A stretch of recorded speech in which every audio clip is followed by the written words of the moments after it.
I am probably gonna explain the walkie-talkie, and I touched. The reason the flashlight does that is that these two contacts is those way there in case if it goes into the water and touches those two contacts make a connection and it flashes like that. But like I said, one of the walkie-talkies was on this two-way mode, and when the test alert came out, it immediately switched to NOAA radio mode.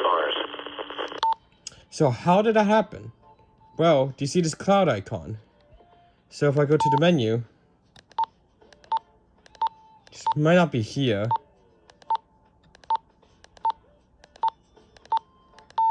No, but if I switch over to radio mode, then click menu, if I turn it off, it's not off. If I turn it back on, it's not on.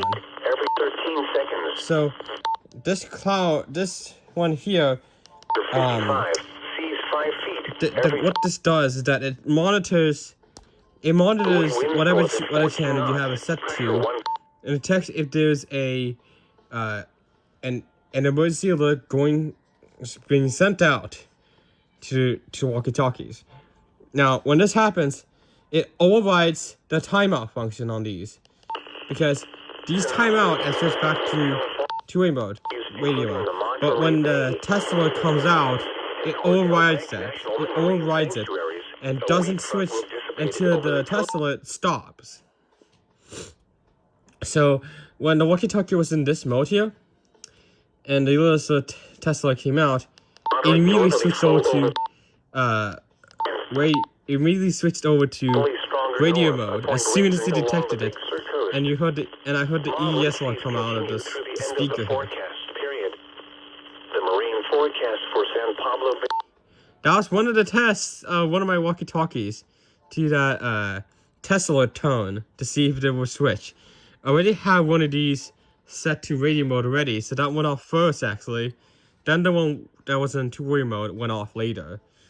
And one thing is, these are Motorola talkabout type walkie-talkies, and that's one of the things why I got this walkie-talkie in the first place is because of this NOAA radio alert mode. And also, this clip here is a whistle as well.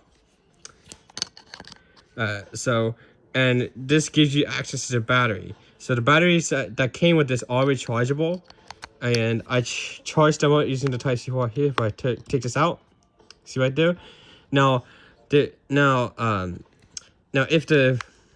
heard that if it sounds muffled, you open this up and let the air come out, then close this. So you have to keep this closed for it to be water resistant. And it also floats because they managed to make it so that the buoyancy of the water will make it float. So, and then when it's in the water, these two contacts make a connection and cause the light to flash. So, in order to shut it off, you have to click the flashlight button, which is right here. And it's just when these two contacts, if they don't make a connection, nothing happens. But as soon as my finger touches this one, it makes a connection. So I think how it works is that these two are sensing a resistance between the connection, which causes the light to come up. Like if it doesn't detect any resistance, which is like an open connection, it doesn't connect. But if I do it with this, it detects the resistance and turns on. So the recharger batteries that are in here are three basically nickel mega hydrides AA batteries in series, and this one charges it. Now I know that there were some walkie-talkies that actually have a dedicated dock that the batteries there will have a contact for the charging thing there. So yeah, how many of those walkie-talkies that have the contacts here can still be charged from the USB port on the side? Maybe micro USB, not just Type-C. The micro USBs are the older ones. The Type-C ones are the new ones. You can see here. And one thing is this button here, you're probably wondering, that's the backlight. And then this button here is the ringtone. So I press again, Now, it's actually ringing any other walkie-talkies that are in channel 4, privacy code of 0. So pressing this makes it ring. And it vibrates any other ones. And if you push this, you just hear the other one go off. So the top one is high, bottom one is low. Transmit. That's low transmit. That's high transmit. So, and then this one's the backlight. So and if you hold this menu, see how that's the padlock? If you hold it on the radio mode, it locks.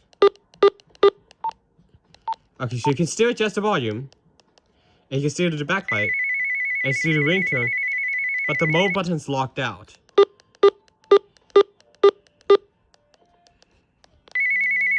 So everything else still works. I believe yeah, mode and menu are locked out. So I hold this, you hear the chime, now I can switch it over to radio mode. Lows from the mid-40s to lower 50s, highs from the upper. So, but having this cloud icon here means that it will automatically switch to NOAA ready radio mode when it detects severe weather. You have to keep the walkie-talkie on and plugged into the charger when that happens.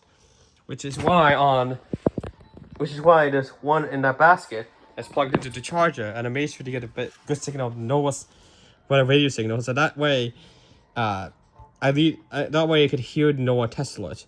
But also, this one, since it's portable, I can take it with me and get any NOAA weather radio alerts if I need to. Napa,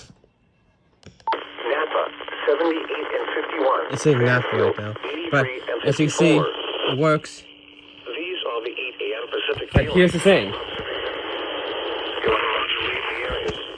So the signal is easily disrupted if we put it over to this power supply.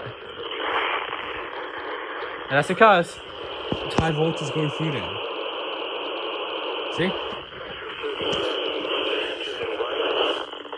At Oakland Airport, it was cloudy. Temperature 54, dew point 50, relative humidity 86%, southwest wind at 3 miles an hour, pressure 30.13 inches and rising.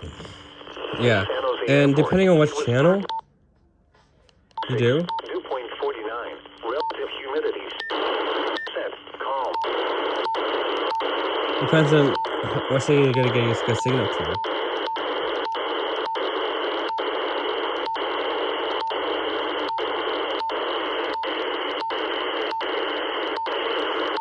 At Concord, it was sunny, temperature 50. And get a good signal on channel 1. At Livermore, fog was reported, temperature. This is the model we'll talk about. I believe this is the T600 model. So it's one of the ones that it's waterproof. You just gotta make sure the battery code is completely closed for it to work.